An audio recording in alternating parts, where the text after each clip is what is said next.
उबाटा सेनेच्या उपनेत्या सुषमा अंधारे यांनी मुख्यमंत्री देवेंद्र फडणवीस यांना लक्ष केलंय. फडणवीस यांच्या वर्षा बंगल्यावर 21 लाख रुपयांचा पलंग लावण्यासाठी निविदा काढण्यात आली आहे, असे अंधारे एका कार्यक्रमात म्हणाल्या. त्यात खरं किती खोटं किती हे लवकरच समजेल. काही महिन्यांपूर्वी सुषमा अंधारेंवर बीडच्या उबाटा सेनेच्या जिल्हा प्रमुख आप्पा पवार यांनी काही आरोप केले होते.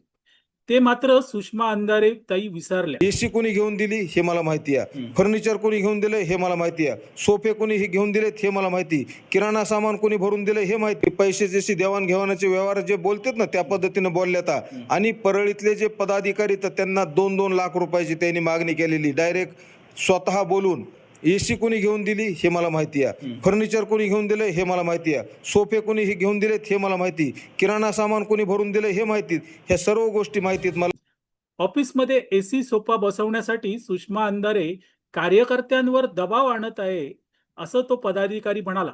त्याबाबत अंधारे ताई मौन बाळगून बसतात. मात्र फडणवीस यांच्या घरातील पलंगांची त्यांना चिंता आहे.